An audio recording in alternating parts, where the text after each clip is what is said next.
Hey everybody, Chief Meteorologist Brad Panovich here talking about our big windstorm heading our way this weekend. Really complex setup, but very typical of these late March, April systems. They tend to be pretty potent with a lot of wind, and we can actually see the beginnings of this low pressure. This whole thing is rotating out here. It's going to move into the plains, and it's already starting to tap into some warm, humid air at the surface. So it's that strong jet stream wind overlapping some warm, humid air at the surface that's going to set the stage for this system. Now I'm going to turn on the water vapor loop. It'll take a second to load here, but you can kind of see that energy. All of the west coast is kind of spinning right now, and you can see that big influx of wind and moisture through the middle of the country.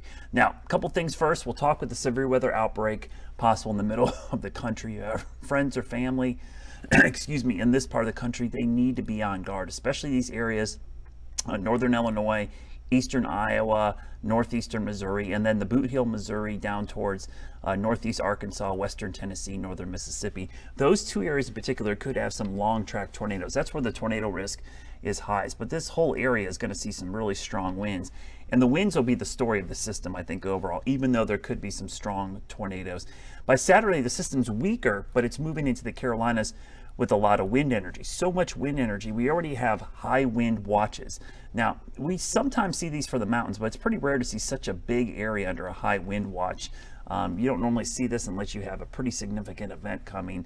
We likely could see counties added in here or even the upstate, but more than likely we're going to see wind advisories. So we'll just go straight to a wind advisory, which is an upgrade from a watch, and then most of these will be converted to a high wind warning, and potentially west winds 20 to 35 miles per hour with gusts, yes, 60 to 65. And this is over the entire day Saturday, so that long period of time will definitely lead to the possibility of some damaging winds. Now, one of the things I was showing earlier in the week was these low-level winds, which are at 5,000 feet. We refer to this as the 850 millibar level or the low-level jet. You could see how strong those winds are, well over 75, 80 miles per hour. Now, that's at 5,000 feet. Now, granted, we don't live at 5,000 feet unless you live in the mountains, right? So in the mountains or higher elevations, you're going to jut up into those winds. But for folks in the lower elevations, this could be problematic because these can mix down to the surface. Watch as those strong winds push east Friday night into early Saturday, and you can see how almost all of the Carolinas start to see those really strong winds, especially east of the mountains. Now here, the mountains will be up into that, so it'll definitely be blowing and blocking some of it. That's why you see some of the lower totals. But that southwest wind early Saturday then becomes a really strong westerly wind, and you can see those winds, boy, late Saturday really coming off the mountains. And that cool looking kind of, it's cool to me, but the way this is oriented, this is the kind of eddies or like turbulent flow you get when strong winds come over a mountain. So this mountain range, the Southern Appalachians, is going to disrupt this and actually mix some of this air down to the surface. And the way that works is like I have a little diagram to kind of show you what happens in this situation. When that air hits the mountains, remember, the Blue Ridge Mountains peak around 6,000 feet, but there's a big chunk of these that'll be up there around 5,000 feet. So what happens is, just like water in a stream hitting a rock or boulder that's submerged, it's going to force the air up, which then starts the air moving in a wave pattern like this. In this wave pattern, what happens is, once the ground heats up over here to the Piedmont, the air, the mix layer starts mixing up like this, and what happens is some of these strong winds, which are up at 5,000 feet, start coming down in strong wind gusts.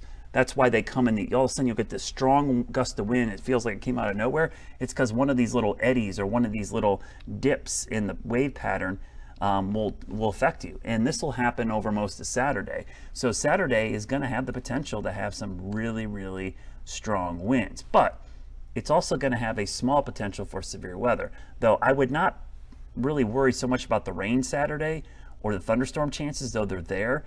It's the overall wind threat, because look at this line that does come in early Saturday, but it's not going to be a rainy day by any stretch of the imagination. So if you're worried about rain on Saturday, the only time you really got to worry about rain is when this little line comes through right about here. 7 a.m. enters the mountains and moves down. Now again, because this is a pocket of heavy rain, this will also mix strong winds down to the surface. So when this thing comes through, if it's 10 a.m. Saturday morning to, let's say, noon, there definitely could be some damaging winds and a low-end tornado risk. But overall, it's not the storms that are causing the winds, because, yeah, it's raining here, but there's 30, 40 mile-an-hour winds here.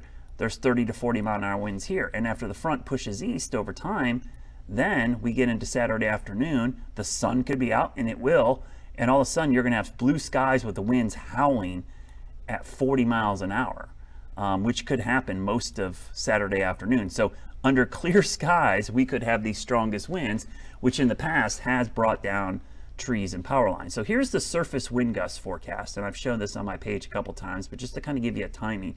So even on Friday, we should start to see the winds pick up. Friday night, they pick up even more, so while you're sleeping, you're going to start hearing the wind rustling around leaves and branches. And again, remember, there's a lot of leaves on the trees already, so there's some surface area for these winds to get caught in the trees, which means we'll probably see some come down. Early Saturday, it's southwest winds, pretty strong, gusting to 30, 35. Okay, that seems like a pretty windy start to the day.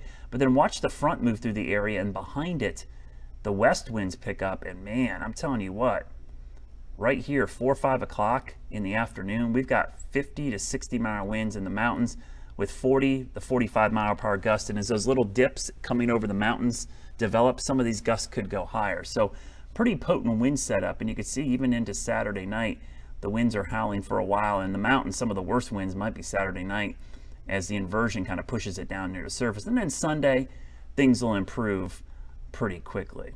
But again, it's just a heads up that in the past, when we've seen setups like this, we certainly have seen some tree limbs come down, which has knocked power out. Do I think it'll be widespread? It's hard to say. It just depends on the trees and the power lines. But anytime I see this setup, we're going to get some scattered power outages and trees come down. You know, if you've lived there any length of time, just the slightest breath of air tends to take down a tree or two. When you get winds like this, you're going to probably see a lot of branches and trees come down. It's going to happen pretty quickly. And again, overall, the day is pretty dry. So I'll keep an eye on this, but just stay weather aware for Saturday for this potential strong wind event. That means any outdoor furniture, loose items like, jumpy houses, trampolines and the like. So anything, if you have a festival going on or a party and you've got temporary structures like tents or balloons and stuff, just beware. I would be very tentative to put that stuff up, and if I did, I would make sure it is heavily staked down for safety reasons. And even then, if it gets real crazy, you might just want to take it down, especially as we get into the